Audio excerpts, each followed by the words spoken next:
United, here we stand. United, here we are. United together, here we stand. United, here we are. United together. United for Allah. United, here we stand. United, here we are. United together. United for Allah.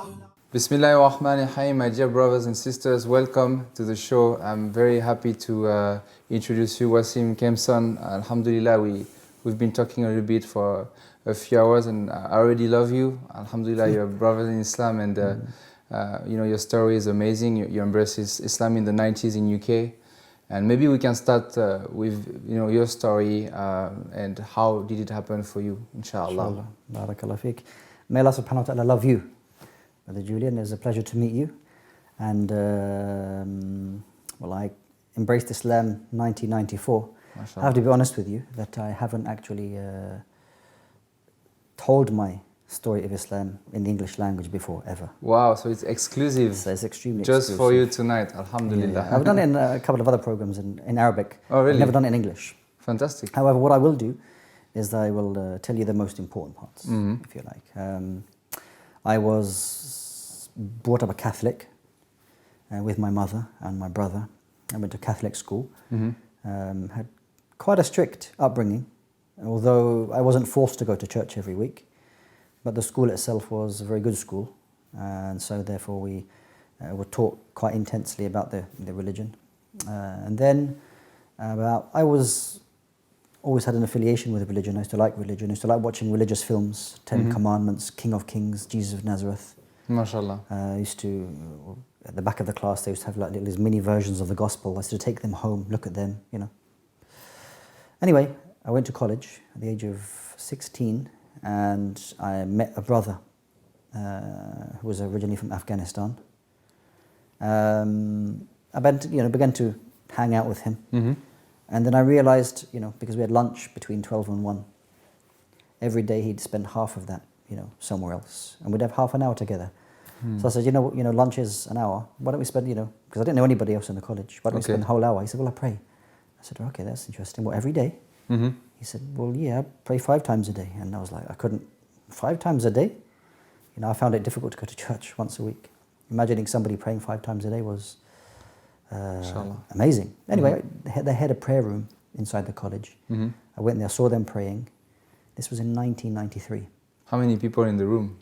There was about between 10 and 15 brothers. Okay. They made the adhan, they prayed together. And then the way that they prayed, something just hit me. I just thought, that's a really nice way to pray, So then for about a year, I began to study, I began to read on and off, look at videos. I used to watch Ahmed Didat. May Allah will have mercy upon him. And then after about a year, in October 1994, I embraced Islam. That's in a nutshell, really. Very naturally. Yeah, it came to a stage where really that I was looking for something. I was looking for, it was my choice, if you like. But they got to a stage where, and I believe this, that if a person really finds Islam and Allah subhanahu wa ta'ala guides that person, it no longer becomes a choice. Right. Because you realize that this is the only possible thing that I can, or how I want to live my life. It's not do I or don't I. This is I have to. This is it. This is it. I have to take this way of life. And so how did your family take it? I mean, they were Catholic. Like when you came back at home after your shahada, how did you keep it secret for a while, or you straight away told your mom? So can you just share with us? I mean, because my mother and father, they separated when I was very young, when I was about 5. So I lived with my mother. I used to visit my dad. He's not religious at all. Okay. He's agnostic, if you like. I mean, he believes in something, but he doesn't know what. No. My mother was, when I told her to become a Muslim, was a little, if you like, a little upset, I must say, because she thought somehow that I had, betrayal is a big word. Right. But somehow that I'd taken another path that maybe was, I'd rejected somehow, what our forefathers or her mother and so what we'd followed. It's like, why are you taking another way? Is it what I have? Is it not good enough for you? And I tried to explain to her, and until now I try to explain to her that, 95% of what you taught with me, I still have with me. good manners, treating people well, being generous, being kind, being compassionate. My mother taught me that, and I tried to tell her that all those things, those qualities we have in Islam. It's just that 5% in terms of straightening the belief in who Allah is and how to worship Allah subhanahu wa ta'ala. But after that, after a short time, we still, it was fine. We have a good relationship, speak every day. MashaAllah. So, when people, judge Islam by Muslim, I say, look, when you go to a restaurant, you don't care who is eating the food. Mm-hmm. When you go there for the menu, the menu for us as Muslims is the Quran, right? Sure.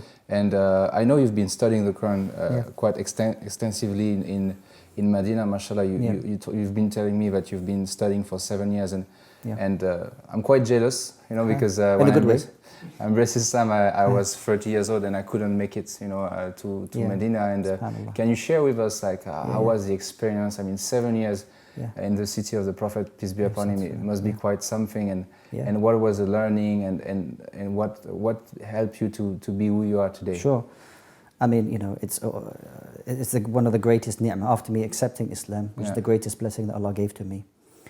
One of the next greatest blessings I can say for sure is Allah subhanahu wa ta'ala facilitating me, to go and live in Medina. I went and I started studying in Medina 3 years after I embraced Islam. I went there in 1997 and I stayed there to 2004. Went to the Arabic program, and then I went and studied in the faculty of Sharia. MashaAllah. Spent time with, a lot of great people who have had big influence on my life. Mm-hmm. And coming back to the UK has, enabled me to have an impact on and benefit people in the way that I really want. So, I got married there, had my children, some of my children were born there as well. MashaAllah. So it was a big part of my life. Yeah. Living in Medina, it's, the greatest city for me to live in. So, what is the thing that you miss, from this place, and maybe some stories that happened to you that, because every time I talk to students of Medina, he has always amazing stories, experiences, with the deen and also with the people out there. Yeah, I mean, anyone who's gone to Medina, whether it's on a small trip for Umrah or Hajj, and they spent some time in Medina, then, I was there last week, by the way. Oh, wow. So, again, I just want you to remind me, so I want to feel again, because I haven't been there for 2.5 years. MashaAllah. May Allah make it easy for you to come back. That's like a lifetime. The Prophet ﷺ, made a dua, concerning Medina. When he left Mecca and the Muhajirun, they went to Medina, and he said, Allahumma habbib ilayna al-Medina kuhubbi Mecca, aw ashaddu hubba, that make Medina beloved to us, just like we love Mecca, but even a more intense and severe love. So whenever a person goes to Medina, they have that love for Medina, just subhanAllah, by the dua of the Prophet ﷺ. It's true. Yeah, so it's such a major part of my life. I've been a Muslim 21 years now. 7 of that, a third of it, was spent in Medina. Right. And the major events in my Islamic life all happened in Medina. So, I can't thank Allah subhanahu wa ta'ala enough for that. So you came back in 2004 in UK. Now, down the line, we're 11 years after. Do you see any change from the Muslim community back in 2004 when you came back here, and then now? Do you see some tremendous changes? For example, in France, when I was living in my city in Nantes, I couldn't see any sisters wearing hijab downtown. Now when I come back, it's full of it. It's really impressive. So did you feel this type of same experience when you came back and now in 2015? Yeah, definitely, since I first embraced Islam, and then coming back each year, and since I graduated in 2004 till now, that the Muslims, and the apparent, what you can see from the Muslims is much more than it used to be. The availability of students of knowledge, the availability of literature, books, lectures, that's, mashallah, we're saturated with so much information, beneficial knowledge, that is. But there is, unfortunately, the same differences of opinion, the same kind of arguments, the same sort of mentality that existed 15 years ago. It's unfortunate, it still remains in certain people. And I really think we still have a long way to go, if you like. Although we've made great strides in improving with institutes, Al-Kawthar, educating Muslims to a level that they never had before. We still have a long way to go. Right. Because I still think, that even though Islam is spreading far and wide, alhamdulillah, the vast majority of Muslims really still need to know what they have, that beautiful gift that Allah subhanahu wa ta'ala has given them. They don't know really what they have, the value. And so therefore you think, there's a large portion of the Muslims, a large percentage of the Muslims that really, kind of just going with the movements from one day to the next, Right. So these are the kind of areas that we really need to focus on. What are the things you think we should work on to be more united? Because this is really, I think, what we need to work on at this point in time, Yeah. Especially for the people who are not yet Muslim, to see us as, one community, and this is the dream of the Prophet, peace be upon him, right? Yeah. So any things that you want to share, like I don't think the issue is very complicated. Yeah. The Prophet ﷺ gave us a model of how things should work, and you find that within the community, every type of person was catered for. The poor people, the Ahl Suffah, who didn't have very much, that the Prophet ﷺ allocated a place at the back of the masjid for them to stay. The people who came from the Bedouin people, when they came, they were given the information, looked after in the way that was suitable for them. Likewise, those who resided in Medina, those people who were merchants and businessmen, they were all given advice. Likewise, in our communities, there's different types of people. Not everyone is the student of knowledge. Not everybody is an Imam. We have to realize that people are at different levels of knowledge, different levels of understandings, so we need to kind of get certain people, whoever's, whether it's educationalists, doctors, to cater for all these different types of people. You're right. I think, when you're doing something that, if Allah subhanahu wa ta'ala gives you a gift, if you just apply it for the deen, for the dawah, you will be united, because you're working towards that. But if you haven't found it, then this is where the disunity can happen, because you just lost focus, you're still searching. So I think it's maybe something that each Muslim must try to find, Yeah.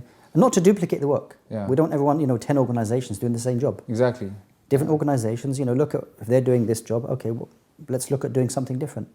So therefore we can look after everybody, not 10 organizations or 5 organizations focusing on one type of people.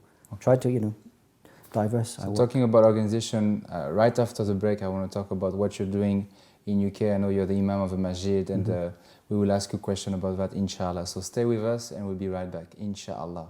United, here we stand. United, here we are. United together. United for Allah.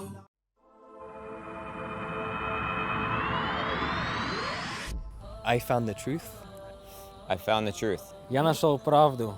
J'ai trouvé la vérité. Ich habe die Wahrheit gefunden. Ik heb de waarheid gevonden. Ho scoperto la verità. He encontrado la verdad. I found the truth. Saya jumpa kebenaran.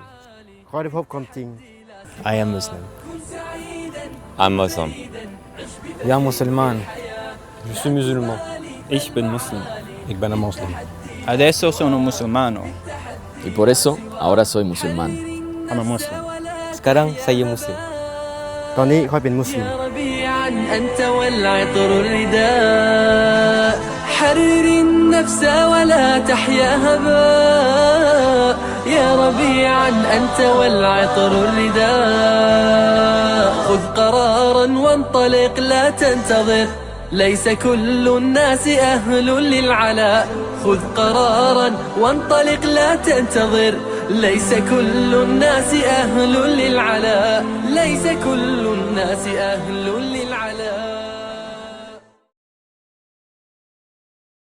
بسم الله الرحمن الرحيم إذا جاء نصر الله والفتح ورأيت الناس يدخلون في دين الله أفواجا فسبح بحمد ربك واستغفره إنه كان توابا لا تبالي فالمعالي بالتحدي لا سواه كن سعيدا كن فريدا عش بفخر في الحياة لا تبالي فالمعالي بالتحدي لا سواه بالتحدي لا سواه United, here we stand.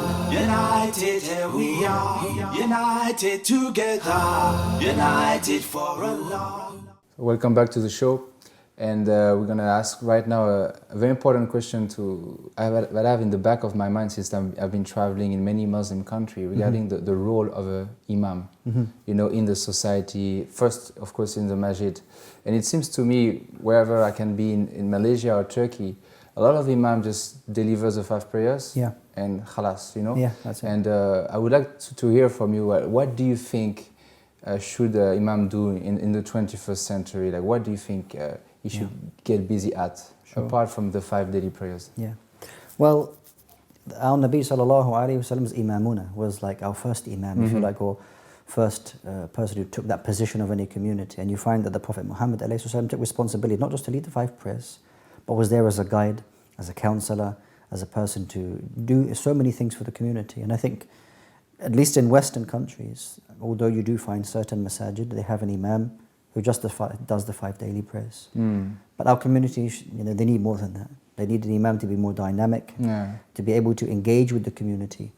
And I would, I think it's very important that the imam should be from that community, who understands the different, backgrounds of that community. It's very, very important, the language of the people, and not just to relegate it just to 5 daily prayers. We need to really educate ourselves as the importance of the role of the masjid and the imam, because they're central to any Muslim community, is the masjid. And the person who is in that masjid in educating people needs to be of the caliber so that he can take that community forward, because essentially they can't rely on just the building, which is the masjid, of course, very important, but they rely on the people who are, taking care of the affairs of the masjid so that they can really benefit to the best of, what they need in that community.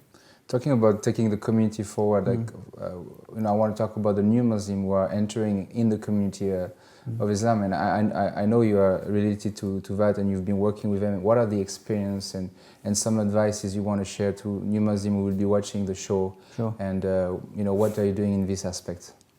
Well, the imam issue.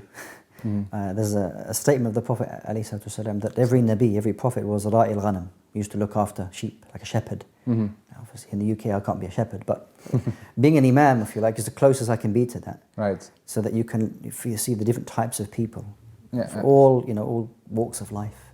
From that is those people who newly embrace Islam, which is very important. And the fact that I embraced Islam as well, I guess I have an affiliation with them to some extent. The challenges and the questions that they have, I can relate to that to some extent, although maybe their backgrounds may be a bit different from mine. But I can understand, taking that step from not being a Muslim to now being a Muslim, and the challenges at the very beginning, that you have that lot of energy at the beginning, and then the reality of the decision that you've made really hits home, that yes, I'm going to pray 5 times a day, and I've literally changed my life.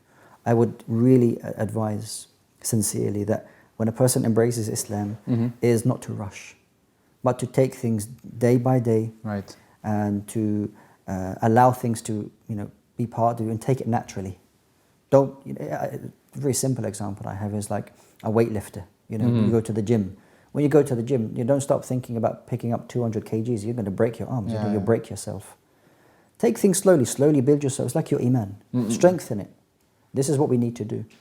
And I think even with Muslims just generally, without iman, it's something we need to take care of. And you need to strengthen yourself gradually. Take things slowly. That becomes part of you naturally. And a very beautiful hadith that the Prophet ﷺ said that the most beloved actions to Allah are those which are done constantly, even if they're small. And if things are done constantly, they become part of you. It becomes natural for you. So then when it becomes natural for you, you naturally incline towards that action. And Allah subhanahu wa ta'ala loves that.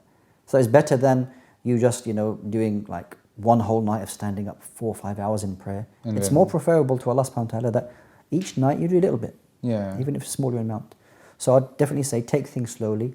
Always ask questions. If you're unsure of something, because your knowledge is very small, especially when you embrace Islam, ask people who do know. Again, that's a very important principle in Islam. فَاسْأَلُوا أَهْلَ الذِّكْرِ إِن كُنتُمْ لَا تَعْلَمُونَ. Ask the people of knowledge you don't know. Okay, this is very important. MashaAllah, thank you for the advice, Sheikh. And I want to ask you, what are actually, for you, the factors that explain the amount of people who are embracing Islam, especially in UK? I mean, I've been reading some articles that talks about 5,000 new Muslim sisters every year who are embracing Islam in UK, and especially actually women are embracing faster than men. That's right. According to you, how do you explain this is becoming a phenomena to the point that a lot of media are talking about it and they're just interesting about this? Yeah. Personally, it's not something strange. Of course. Because what I believe Islam will give you is a sa'ad al-haqiqiyya, will give you true happiness. Because it's an internal happiness, it's a satisfaction. It's not a happiness that relies on money. It's not happiness that relies on position. It's a happiness that Allah subhanahu wa ta'ala gives to you, between you and your Lord. So when a person is struggling and fighting in this, this rat race, in this worldly life, and is looking for happiness in this life, because ultimately every single creation on earth is looking for happiness. They don't find it in money, they don't find it in all of these beautiful things that they find in this worldly life. So when they are constantly looking for new phones and new houses and new cars, and it never satisfies the soul. Right. So when they come across a way of life which gives you satisfaction without any of these things, you don't need money, you don't need all of these things, you'll find that natural inclination that Allah put in everybody, subhanahu wa ta'ala, that they will return to that. Because we believe as Muslims that everyone is created in a natural way, in a pure way. So when they come across something which is pure, that gives you that happiness, you'll be inclined towards it. So this is, I think, as I said, it's not strange for me. It's not strange for me, that when people come across Islam and see it in its pristine and true picture, they can only say this is, a good way of life. It's a good, healthy, clean, pure, loving way of life. This is what they should feel. And this is actually how the people were embracing Islam, the first generation of Sahaba, because that's right. When they were seeing those men, mashallah, they were liberating them from oppression. That's right. And they wanted to be part of his deen because it was so inspiring and a great character. And they lived and breathed Islam. Exactly. They lived it wasn't a part-time job. It's like a walking Quran, no? As Aisha was describing the Prophet. His manners was the Quran, yes. But as Muslims, we need to really make a sacrifice to live and breathe Islam 24 hours a day. Yeah, it's a challenge, It is not something which we can just pick and choose, and we really look at ourselves. We do pick and choose many things. This is the kind of area that I want to really display my Islam, and other times maybe I'll just take a back seat on it, We need to make a sacrifice in all areas. Then you'll find Allah subhanahu wa ta'ala will just make things easier for us. MashaAllah, it was great to have you on the show. Thanks for having me. I'm looking forward to your classes in Al-Khafa and all over the world, and in Trinidad and wherever we can meet. And thank you so much for this. May Allah bless you. Barakallahu fiikum. Jazakallah. Assalamu alaikum. Alaikum salam. United, here we stand. United, here we are. United together. United for Allah. United, here we stand. United, here we are. United together. United for Allah. United, here we stand. United, here we are. United together. United for Allah. United, here we stand. United, here we are. United together. United for Allah.